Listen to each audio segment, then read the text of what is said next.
o animal intelectual, o homem e o super-homem. Distinguidos cavalheiros e damas, vamos dar, esta noite, começo a nossa dissertação. Certamente, dentro de cada um de nós há um enigma que deve ser conhecido: de onde viemos? Para onde vamos? Qual é o objeto de nossa existência? Por que existimos? Para quê? Estes interrogantes nos convidam à reflexão. Se chegássemos a nos conhecer a nós mesmos, conheceríamos ao mundo e ao universo. É, pois, necessário cumprir com a máxima de Tales de Mileto: Nosce-te ipsum, homem, conhece-te a ti mesmo e conhecerás o universo e aos deuses. Na sabedoria de Anarrak se fala sobre o Meiocan, o lugar 2, onde tudo é 2, para fazer-se um e saber-se 2. Quando um investiga algo sobre isso que chamam o Meiocan, chega, inquestionavelmente, ao umbigo do universo. Na realidade da verdade, tudo que surge do Meiocan aparece em forma de esfera. As esferas se desdobram para fora e logo se reinvertem para dentro, até o ponto de partida original, até o Meiocan. São reversíveis as esferas, como bem dissera o licenciado presidente José Lopes Portillo, em sua magistral obra intitulada Dom Qi. As esferas se multiplicam para fora, para dentro e para os lados, diz o cidadão presidente Lopes Portillo, e assim é, e assim será. Desdobram-se as esferas para logo recolher-se em si mesmas e dissolver-se no Meiocan. Este, nosso mundo Terra, surgiu do Meiocan como uma esfera meramente mental, e se desdobrou até aparecer na forma física atual. Muito mais tarde no tempo, como quer que as esferas são reversíveis, nosso mundo se recolherá até dissolver-se no Meiocan. Assim o ensina a doutrina de Quetzalcoatl, assim o comenta o cidadão presidente José Lopes Portillo, em sua magistral obra intitulada Dom Qi.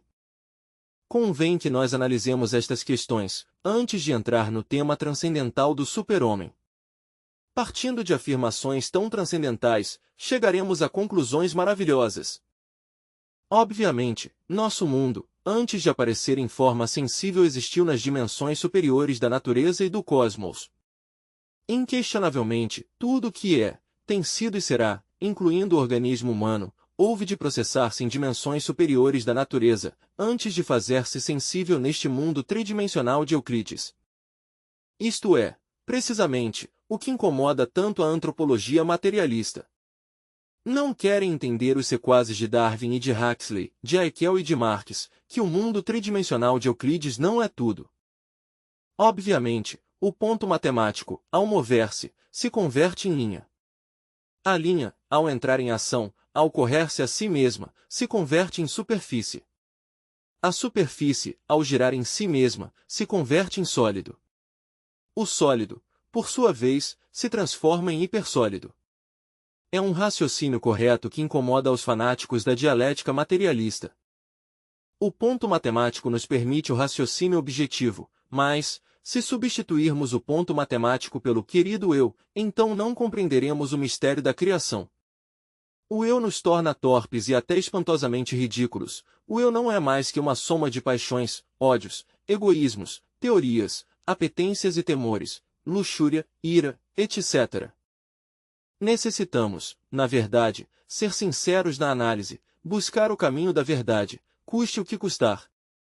Se aceitamos uma terra protoplasmática surgindo de entre o caos, estamos em boa posição para conhecer isso que é a verdade.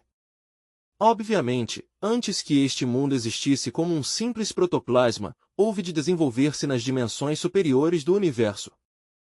E é que o mundo tridimensional de Euclides não é tudo. Se nós nos concretizássemos unicamente ao mundo tridimensional de Euclides, cairíamos na falsidade, ficaríamos engarrafados na dialética materialista. Ainda que os chineses qualifiquem aos russos de revisionistas, a crua realidade dos fatos é que na Rússia já a dialética de Marx resulta extemporânea, passou de moda. Agora se investiga melhor, se tem chegado a descobrir o fundo vital do organismo humano, se tem podido evidenciar, claramente, que o corpo físico não é tudo, que temos um duplo organismo. A este se lhe tem denominado com um título muito especial, corpo bioplástico, esse é seu nome. Se lhe tem fotografado, está em relação com o organismo vivo, já fora do organismo vivo se lhe está estudando, e como sequência ou corolário, a dialética materialista caiu feita pau perante o veredicto solene da consciência pública. Amigos, preparando pois o tema para o super-homem, prossigo. A primeira raça que apareceu sobre a face da Terra foi a raça protoplasmática. Em matéria de antropologia, nós aceitamos o protoplasma. Não a pitada aquela de Saul Jekyll, boa como para o Molière e suas caricaturas, nós aceitamos o protoplasma, a raça protoplasmática polar que outrora vivesse na calota polar do norte. Então, a fisionomia geológica de nosso mundo era diferente, os polos estavam na zona equatorial e o Equador nos polos. Pode que isto incomode demais aos fanáticos do materialismo ateu, mas está devidamente comprovado até a saciedade, graças a certos cálculos matemáticos exatos. E é que nestes momentos, com horror, estão vendo os sequazes do materialismo como se desmoronam suas utopias, como caem feitas pó, como as torres aquelas de suas opiniões se tornam cinzas, e sofrem demais porque adoram ao Deus matéria. Chegou a hora em que nós reflitamos, profundamente. Inquestionavelmente, os homens protoplasmáticos eram diferentes. Seria absurdo supor que tivessem a consistência física atual. Se disséssemos que eram mais bem de uma substância protoplasmática, estou seguro de que não mentiríamos. Que tiveram outra forma de multiplicação da espécie. Demonstrar o organismo humano. Bem sabemos que as células se multiplicam em nosso organismo, mediante a divisão celular. De alguma parte tivemos que herdar esse sistema de multiplicação celular. Sim, na realidade, não o podemos negar, o herdamos da raça protoplasmática.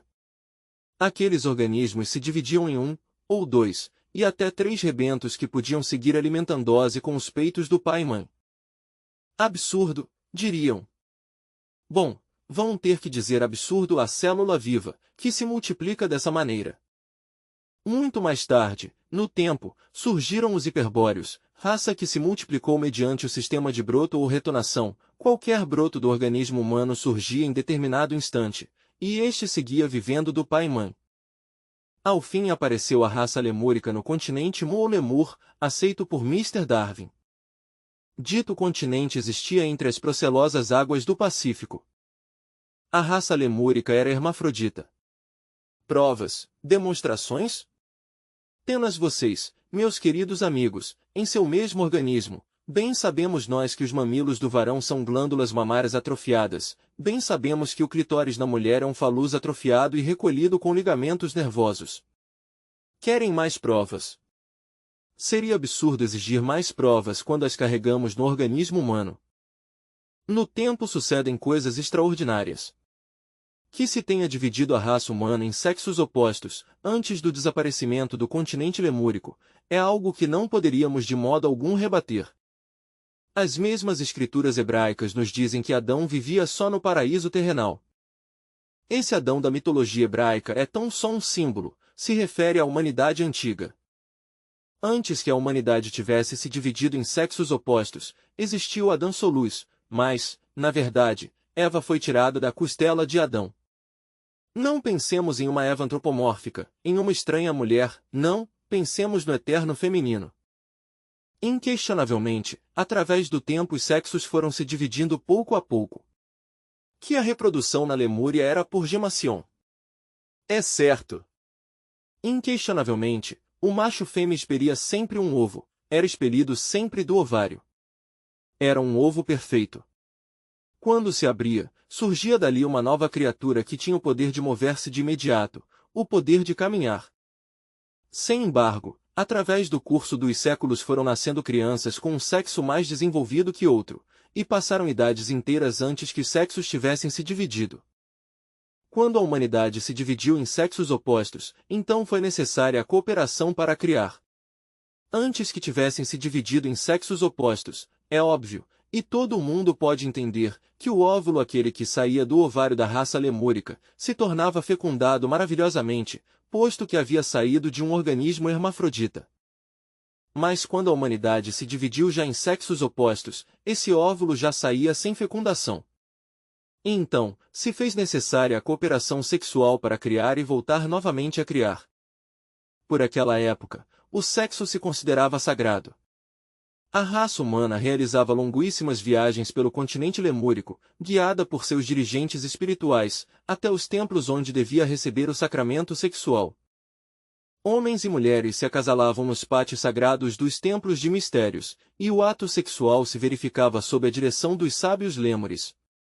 Ninguém se atreveria, naquela época, a realizar o ato sexual fora do templo. A primeira, a segunda e a terceira raça, na realidade foram raças de homens no sentido mais transcendental da palavra. O ser humano falava no idioma universal e conversando nesse idioma realizava prodígios. Mediante o poder do verbo, dominava ao fogo, ao ar, às águas e à terra. Os sentidos de percepção não se tinham atrofiado. Quando o homem levantava a vista para olhar as estrelas, via os mundos rodeados de uma auréola muito especial e também via outras humanidades planetárias, com as quais se comunicava telepaticamente.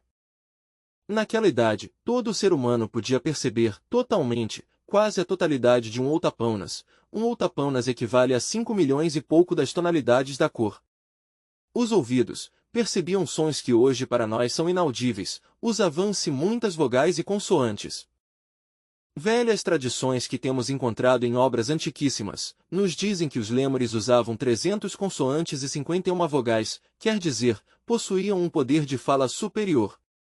Também tinham, indubitavelmente, sentidos desenvolvidos milhões de vezes melhores que nós.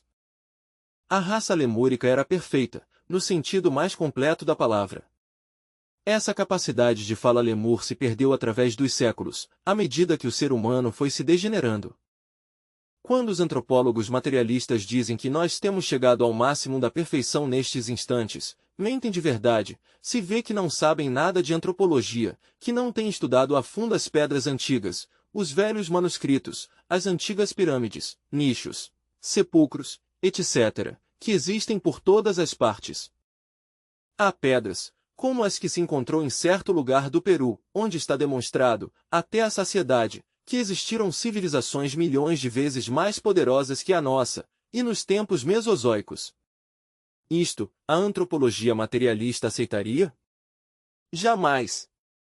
Eles não dariam seu braço a torcer, assim porque sim. Mas fatos são fatos e perante os fatos temos que render-nos, custe o que custar. Há processos evolutivos e involutivos. Se disséssemos que tudo é evolução, mentiríamos, cairíamos no dogma da evolução. Existem também processos involutivos. Demonstrações? Muitas. O germe que evoluciona, está claro, olhemos nós como o talo vai se levantando milímetro a milímetro, como vai se desenvolvendo, como lança galhos e folhas, isso é evolução. Olhemo-lo quando dá frutos, quanta beleza, eis aí a evolução. Mas mais tarde a árvore murcha, vão caindo as folhas, as flores se desvanecem como se fossem tão só um sonho, e ao fim, a árvore se converte em um monte de lenhas, isso é involução. Querer acomodar, à força, os processos involutivos dentro de nosso tão querido dogma da evolução, é um absurdo. Necessitamos de uma mente elástica, dúctil, capaz de pensar com clareza. Mas não nos afastemos tanto do tema, voltemos ao homem lemur. Disse que as 3 primeiras raças foram de homens, isto deve convidar-nos à reflexão. Desgraçadamente, na vida sucedem coisas insólitas. Ao final da época lemúrica, os verdadeiros homens se degeneraram. Antes da degeneração, repito o que já disse, ainda que me torne cansativo, a reprodução se considerava sagrada. Homens e mulheres copulavam nos pátios empedrados dos templos, sem chegar jamais a isso que em fisiologia orgânica se conhece como espasmo ou orgasmo. Quer dizer, não existia a ejaculação do ens seminis, porque, como dissera Paracelso, dentro do ens seminis se encontra o ens virtutis do fogo. Qualquer zoospermo maduro se escapava de forma automática para realizar uma fecundação. Assim se reproduziam os seres humanos reais, os homens verdadeiros, antes de sua degeneração. Como sabemos nós? Por tradição, através dos séculos, herdamos este conhecimento gnóstico. Não se havia publicado. Estamos publicando-o. Que não o aceita a humanidade atual, é apenas normal, Porque esse sistema de reprodução só era utilizado pelos verdadeiros seres humanos que têm existido sobre a face da Terra. Amigos, não se escandalizem. Esta noite penso falar-lhes a vocês de coisas terríveis, mas lhes rogo tenham paciência, saibam escutar. Estamos, sei, entre homens e mulheres cultas. Creio, firmemente, que nos temos reunido aqui com um só propósito, saber algo, sim, e esta noite se vai saber custe o que custar. Os verdadeiros seres humanos, repito, os da Lemúria, degeneraram ao final da última subraça. Então se misturaram com bestas, horrível, mas certo. Assim nos dizem os velhos códices antigos. Há tradições do Tibete, da China, da Índia, há pedras, há monólitos, há códices que nos estão afirmando e nós como estudantes de antropologia não podemos calá-los. Que se misturaram os homens e as bestas, foi verdade. Isto sucedeu, naturalmente, em épocas muito arcaicas de nosso mundo, no continente lemúrico. Não é questão do homem paleolítico, não, foi mais bem do homem plioceno, o resultado de tais, mistura de homens reais com bestas da natureza. A civilização atlante foi poderosa, cresceu. Os homens, falo desta vez em forma convencional, tiveram aviões atômicos, foguetes que dirigiram a Lua. Muito antes que nossos astronautas pisassem a Lua, já os atlantes o tinham feito. Não é a primeira vez que os seres humanos chegam à Lua, já chegaram no passado, e se cremos ser os primeiros, estamos certamente equivocados. O continente Atlante surgiu depois da Lemúria e se afundou entre as bravias ondas do oceano que leva seu nome. A Lemúria foi todavia mais grande que a Atlântida, ocupou todo o Oceano Índico e a Malásia e chegou até a mesma Austrália, e pelo sul avançou até perto de onde hoje é Sul-América, mas desapareceu entre o fundo das ondas, através de 10.000 anos de terremotos incessantes. E quando a Atlântida surgiu do oceano, já a Lemúria estava terminando. Amigos, os Atlantes, que seguiram aos Lêmures, já não foram humanos no sentido mais completo da palavra, foram simplesmente animais intelectuais e deles viemos nós. Afundou-se a Atlântida, devido a uma revolução dos eixos da Terra, depois de ter tido uma civilização poderosa. Tiveram automóveis movidos por energia atômica, anfíbios, que assim como podiam navegar, podiam também deslizar-se sobre a Terra ou flutuar na atmosfera. Moviam suas indústrias com a força nuclear, aprenderam a manejar a energia solar e tiveram barcos voadores. Em algumas pedras que se tem encontrado no Peru, se tem podido evidenciar, pelos testemunhos ali, que conheceram a ciência dos transplantes. Lograram até transplantar cérebros, também transplantaram, com êxito, corações, rins, fígados, etc., e não falharam em seus transplantes. Nós, os ários, não temos ido tão longe. Até agora os transplantes não têm sido um verdadeiro êxito, sobretudo os transplantes do coração não têm dado o resultado apetecido. Poucos são os que têm podido sobreviver alguns anos depois de tais transplantes. Mas os atlantes, não somente transplantaram corações, senão até cérebros, alturas às quais todavia não temos chegado nós, e no entanto, cremos que somos o centro de todas as civilizações passadas e futuras. Quão equivocados estamos! Nós, na realidade da verdade, temos uma civilização que nem é a primeira nem será tampouco a última. Obviamente, devemos ser mais revolucionários em nossa forma de pensar. Isso de crer que nossa civilização é a mais poderosa, resulta falso. Todavia, a estas horas da vida, estamos nos transportando em carrinhos movidos por gasolina e nos cremos supercivilizados. Vale a pena que reflitamos um pouco, somos descendentes dos Atlantes, e os Atlantes, por sua vez, foram descendentes da mistura de homens e bestas. Amigos, resulta um pouco cru isto que estou dizendo e a muitos não lhes agradam estas cruezas, mas mais vale ser franco. Se tem enganado a raça humana, se lhe tem feito um dano espantoso ao dizer-lhe que já chegou ao estado do homem. Na verdade eu grito, com todas as forças de minha alma, que o homem todavia não existe. E não sou o único em gritar, gritam os maias, e lá puseram seus escritos, até sobre os mesmos mármores invictos do Museu de Antropologia no México, Distrito Federal. Recordemos a obra magistral de Lopes Portillo, aquele trecho precioso, quando muita gente se dirigiram a Quetzalcóatl dizendo-lhe, Senhor, Quetzalcóatl se acaba, Quetzalcóatl se acaba. Recordemos esse outro trecho extraordinário e formidável que está escrito na obra de Lopes Portillo, quando alguém, falando em pleno juízo contra Quetzalcóatl, diz: Quetzalcóatl não quer a Tula, Quetzalcóatl quer aos homens e os homens não existem. Isso se disse em plena época dos toltecas e ficou escrito nos códices para sempre.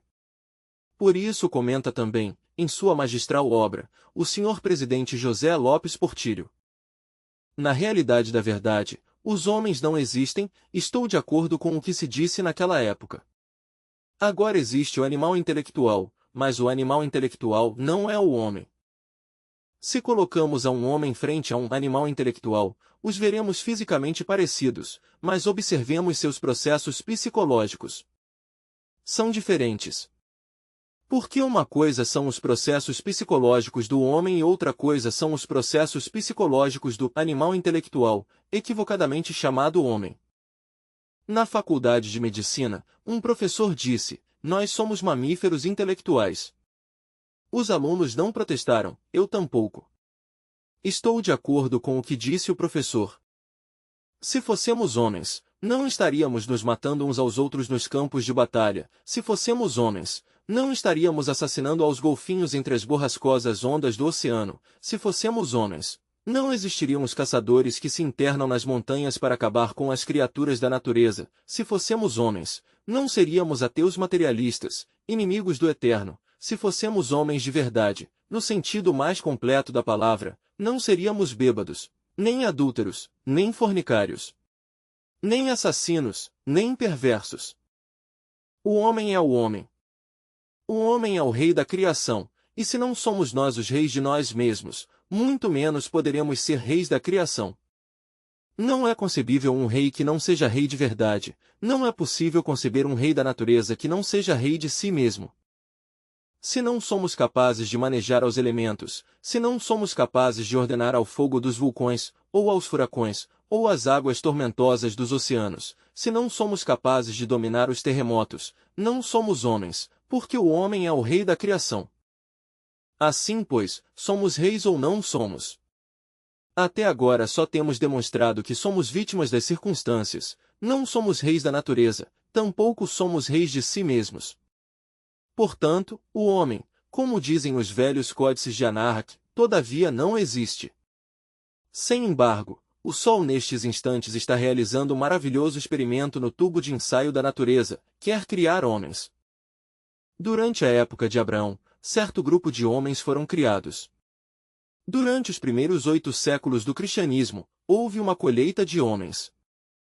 Nestes instantes de crise mundial e de bancarrota de todos os princípios, nestes instantes em que nos encontramos enfrentados ao dilema do ser ou do não ser da filosofia, o Sol está fazendo um novo ensaio no tubo do laboratório da natureza, quer criar homens.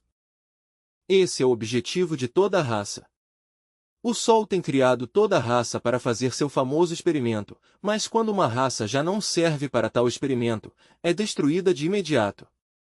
Esta raça nossa se tem voltado terrivelmente ateia, materialista, fornicária, espantosamente perversa, e portanto vai ser destruída, custe o que custar. Na realidade da verdade, chegou o momento em que nós devemos cooperar com o Sol para que surja o homem em nós.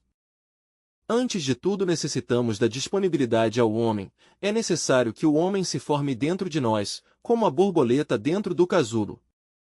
Temos os gérmenes para o homem, estão depositados em nossas glândulas sexuais. Se nós cooperamos com o Sol, esses germes se desenvolverão, e dentro de nós mesmos, nas profundidades de nossa psique, nascerá o homem de verdade.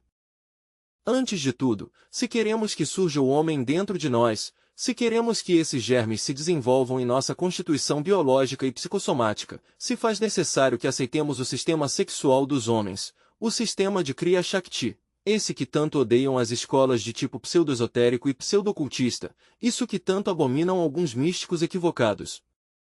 O sistema de reprodução humana, como já disse, é grandioso. Lia eu por aí algo em Dom Quixote, a obra extraordinária de nosso senhor presidente Lopes Portillo, dizia o seguinte: que doloroso é o caminho que conduz à fecundação, perder ou consumir tantos milhões de zoospermos para uma só fecundação. Na verdade eu creio que entre o desperdício, precisamente, e a avareza de forças ou poderes, devemos meter a lei da balança. Isso faziam os lêmures, nunca chegavam à ejaculação seminal. Repito, qualquer zoospermo podia escapar-se de forma automática para fazer fecunda uma matriz. Então, como resultado, existia o homem verdadeiro com poderes sobre o fogo, sobre os ares, sobre as águas e sobre a perfumada terra, e falava no verbo de luz, que como um rio de ouro corre sempre sob a espessa selva do sol. Essa era uma época distinta, essa era a idade dos titãs, esses eram os tempos em que os rios de águas puras de vida manavam leite e mel. Nessa época não existia nem o meu nem o teu, tudo era de todos e cada qual podia comer da árvore do vizinho sem temor nenhum. A humanidade era inocente e perfeita, conversava com os deuses da aurora e podia mandar os elementos, então as tempestades serviam de tapete àqueles colossos que se moviam, imponentes, sobre a face da terra. Essa era a idade de ouro, a idade da luz, a idade do amor. Nessa época não haviam guerras, ódios nem perversidades, como as há agora. Nessa época, o sol da verdade luzia em todas as mentes e as rosas do espírito se mostravam, galantes e belíssimas, na beira do caminho, tudo estava perfumado com a espiritualidade, não havia aparecido, sobre este mundo desafortunado, o materialismo ateu. Nem o crime, nem o delito, nem todas essas monstruosidades que hoje se veem por todas as partes, por aqui, por lá e acolá. Era a época dos titãs, era a época dos édenes, era a época da verdadeira felicidade, autêntica, não existiam fronteiras, não existia o ódio, tudo era amor e se reverenciava ao sol pelo poder que tem de dar-nos a vida. Se reverenciava na mesma forma em que Zaratustra lhe adorava, se reverenciava na mesma forma que os filhos da Arcádia costumavam reverenciar os poderes criadores do universo. Essa era uma época distinta, meus queridos amigos. Havia verdadeira dita em todos os corações porque o homem mandava os elementos, vivia nos ricos palácios e não havia fome entre as multidões. Era a idade dos édenes milenários. Mas quando o ser humano comeu do fruto proibido, que se lhe disse, não comereis, então se perderam suas preciosas faculdades, se tornou miserável, teve que andar de pródigo, de cidade em cidade, abandonou o jardim das Hespérides, a simbólica Tule, o Éden hebraico, e se tornou por todas as partes sofrendo terrivelmente, até nossos dias. Por isso na mitologia hebraica se diz, trabalharás com o suor de teu rosto, para sustentar a tua mulher e a teus filhos, e a ela se lhe diz, parirás teus filhos com dor. Grande foi a degeneração do homem quando derramou o vaso de Hermes Trismegisto, quando aceitou a geração animal, quando se tornou como um monstro de perversidade. Se aceitamos o sistema de reprodução de Kriya Shakti, o dos homens reais, o dos homens verdadeiros que no mundo tem sido, se desenvolverão os germes do homem real dentro de nós mesmos e nos converteremos em homens. Por aí, em um códice de Anahak, li uma frase que dizia, os deuses criaram aos homens de madeira, e depois de havê-los criados fusionaram com a divindade. Mas também acrescenta, não todos os homens lograram fusionar-se com a divindade. Isto me recorda José e Maria no bíblico Evangelho Crístico, ele como um carpinteiro para ganhar a vida, isto me recorda também a muitos outros carpinteiros das distintas mitologias. Certamente, se necessita ser um mestre de artes, um mestre da grande obra, um homem que na verdade esteja disposto a sacrificar-se, renunciando a todos os prazeres da bestialidade, para que possa chegar um dia à união com o divinal. Quando falo de o divinal, não quero referir-me a um senhor lá, detrás de uma nuvem lançando raios e centelhas contra este triste formigueiro humano. Quando falo de o divinal, quero referir-me a um Quetzalcóatl, ao Logos, unidade múltipla perfeita, aos princípios inteligentes que governam tudo o que é, tem sido e será. Obviamente, podemos nos integrar com o divinal se eliminarmos de si mesmos o ego animal. Na verdade que o ego animal existe dentro de cada um de nós, volto a dizer o que antes dissera, é um monte de paixões, de ódios, iras, ciúmes, etc. Esse é o eu. Se na verdade nós cometemos o erro de substituir o ponto matemático da criação pelo querido ego, obviamente já não entenderíamos, repito, o que é a criação.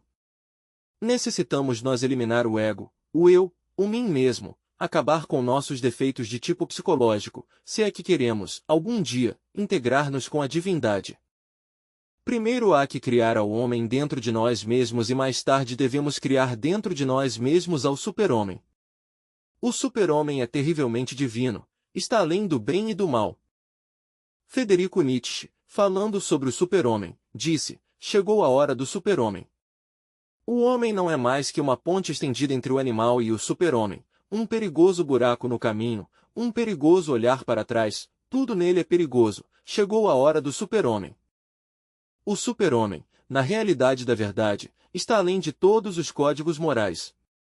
Bem sabemos que a moralidade é filha dos costumes e dos tempos. O que em um tempo foi moral, em outra época é imoral. O que em um país pode ser moral, em outro país não o é. Assim, pois, que a moral é meramente convencional. Necessitamos de uma ética revolucionária, necessitamos da ética do super-homem. O homem, depois que se integra com o divinal, indubitavelmente adquire os poderes que antes tiveram os lêmures. Quando o homem se integra com o divinal, pode mandar sobre o fogo, o ar, as águas e a terra. Quando o homem se integra com o divinal, impunha a espada da justiça cósmica para governar a todas as forças da natureza. No mundo tem existido verdadeiros super-homens, e todos pressentimos, no fundo de nossos corações, que algum dia caminhou o super-homem sobre a face da terra. Todos pressentimos a existência do super-homem, todos parece que levamos, no fundo de nós mesmos, reminiscências esquecidas do super-homem. Super-homem é um Buda, Gautama Sakyamuni, super-homem é Moisés, esse que pôde mandar nos elementos da natureza, esse que aterrorizou os egípcios, esse que abriu as águas do Mar Vermelho para que os israelitas atravessassem por ali. Super-homem, na realidade da verdade, é um Quetzalcóatl, viva encarnação do Logos. Super-homem, na realidade da verdade, foi um sábio como aquele que se conhecera com o nome de Hermes Trismegisto, o 3 vezes grande deus Ibis de Tod. Hoje por hoje, sejamos sinceros conosco mesmos, somos vulneráveis, débeis, hoje por hoje somos criaturas indefesas, cheias de ódios, de guerras e de abominações. Necessitamos que surja em nós o homem, necessitamos que apareça em nós o super-homem.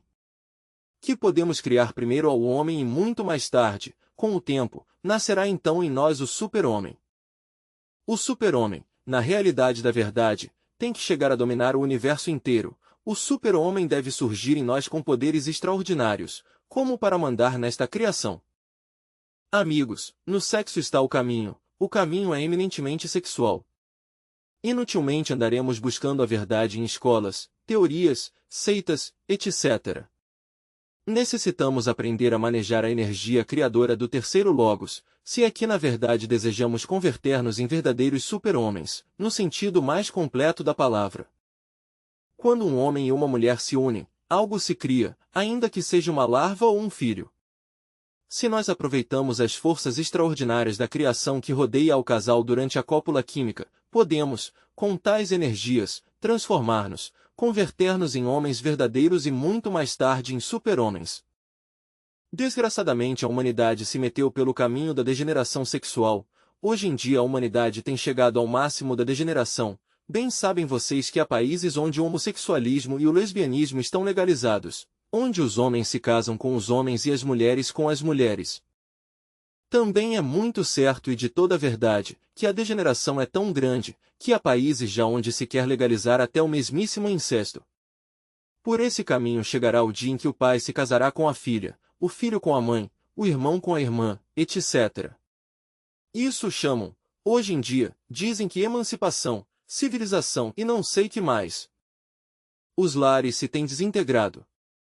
Agora a mulher anda por uma parte e o homem pela outra.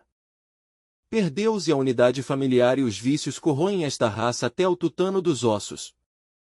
A humanidade está evoluindo espantosamente nestes tempos e não há dúvida de que, à medida que a humanidade evolui, também a Terra se precipita pelo caminho involutivo, descendente.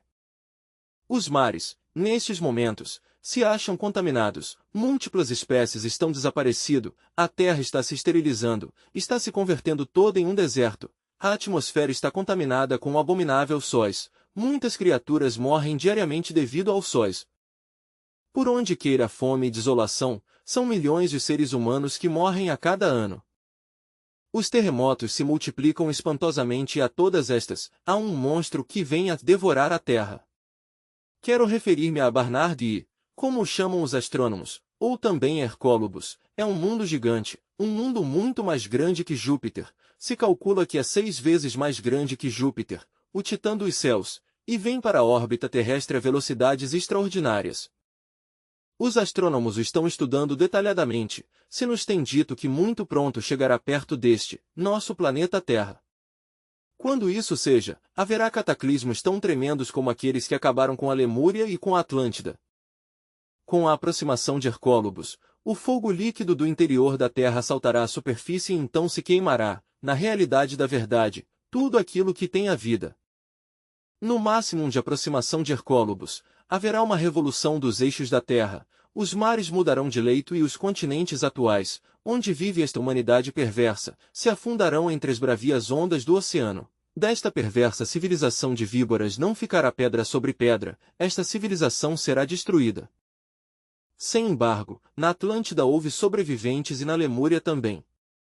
Obviamente, de toda esta raça serão salvados alguns, haverá de formar-se um pequeno núcleo de gentes de boa vontade, que serão levados secretamente a determinado lugar do Pacífico, um lugar colocado em certo meridiano de longitude e latitude, onde nada acontecerá, porque a catástrofe não sucederá da mesma forma em todos os lugares do mundo. Essa raça seleta, essa gente de boa vontade terá que passar por muitos processos de purificação antes que possa servir de raiz para a futura grande raça. Quero dizer-lhes a vocês que a futura grande raça viverá em terras novas e sob céus novos. Quero dizer-lhes que a futura grande raça verá reconquistado a inocência na mente e no coração. Quero dizer-lhes que a futura grande raça será de homens verdadeiros. De homens que na verdade hajam surgido de entre os mesmos germes que levamos em nossas glândulas endócrinas sexuais. Virgílio, o poeta de Mantua, disse, já chegou a idade de ouro e uma nova progenie manda. Todos os livros sagrados dos tempos antigos nos falam da grande catástrofe que se avizinha, todos nos dizem que esta humanidade perversa perecerá pelo fogo. Leiamos cuidadosamente os livros dos Maias, leiamos a Bíblia Antiga, leiamos nós o Alcorão e os livros da Ásia, e poderemos verificar o que já está profetizado. Obviamente, o que estou dizendo não será aceito jamais pelo anticristo da falsa ciência. Na verdade que o anticristo não é um indivíduo, como pretendem alguns, que vem realizando prodígios e maravilhas por todas as partes. O anticristo é o ego, o eu, o mim mesmo, o si mesmo que levamos dentro. Nós necessitamos eliminar ao anticristo de si mesmos, para que surja em nós o homem e mais tarde o super-homem. O anticristo da ciência materialista odeia todas estas coisas e está cheio de autossuficiência e orgulho, crê que já domina o universo, crê que já conhece toda a sabedoria do infinito, mas mente. Até aqui minhas palavras desta noite. Muito obrigado. Quarta, Tratados de Alquimia e Sexologia.